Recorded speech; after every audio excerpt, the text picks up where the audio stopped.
YouTube, it's coffee time.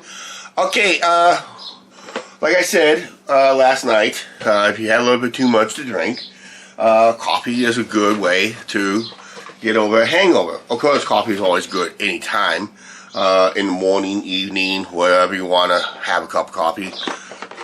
Also, we're going to learn how these little, here, let me get one out, a fresh cup. We're also going to find out the secrets of these K-Cups, okay?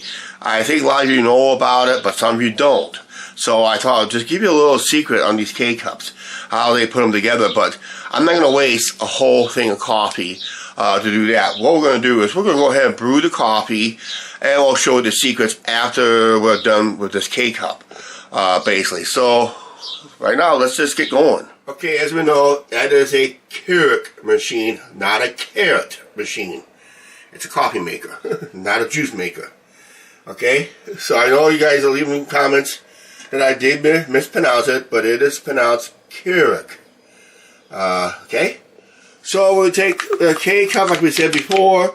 We just do this, and we just push. I just run this twice, because that's a 16-ounce cup. I just run 2 8-ounces.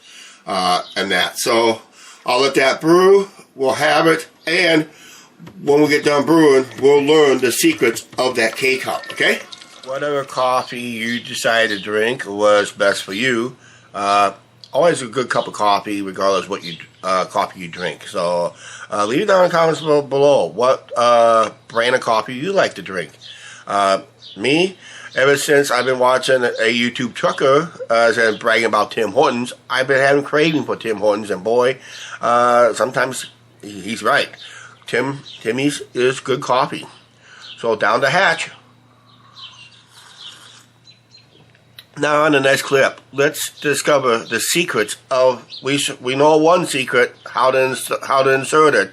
We'll show you the secrets of the inside of the K-Cup. Everybody knows that the coffee machine I use, when they first introduced that, it probably went through a lot of trial and errors, testings, and all that stuff before they got the product that they like to work.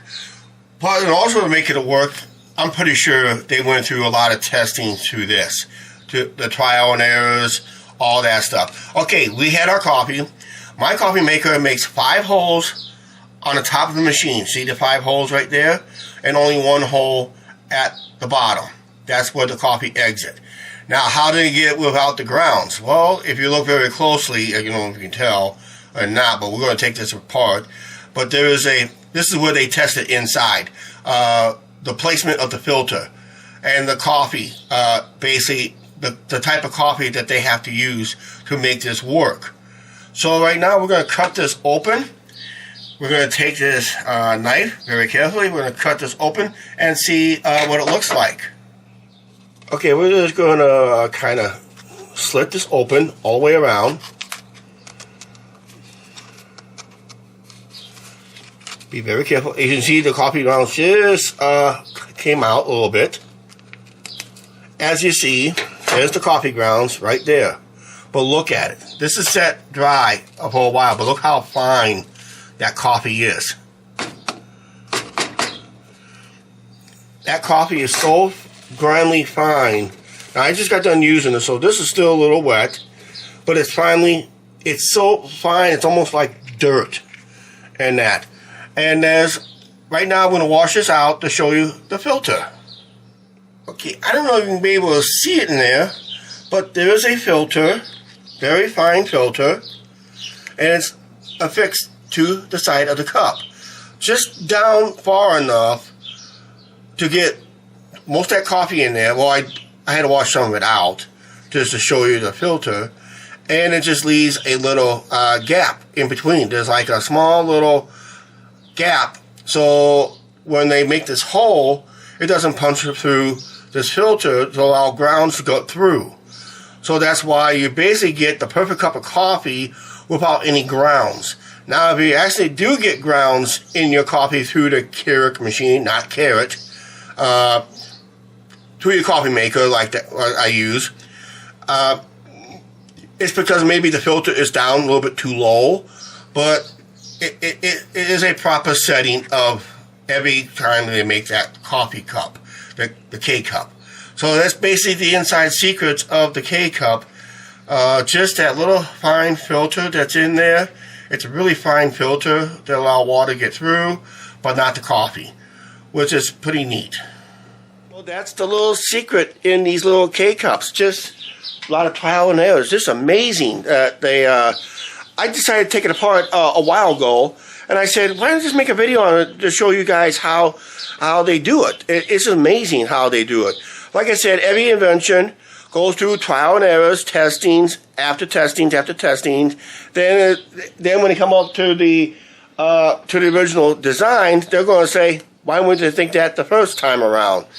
But that's why they test the products, just to make sure it works and that. So that's basically it.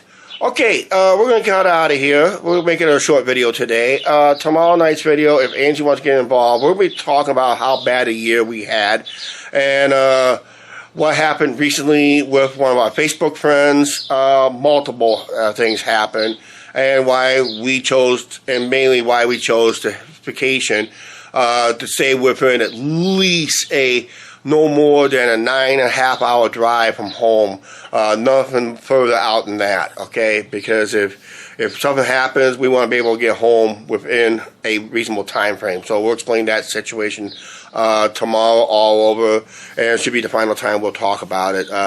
Like I said, it all depends what Angie wants to talk about. But yeah, those are, so, oh, by the way, another secret, if you think your coffee is too strong, get a bigger coffee cup and remove the slit things underneath the drip tray and that, and just as long as it's not too tall.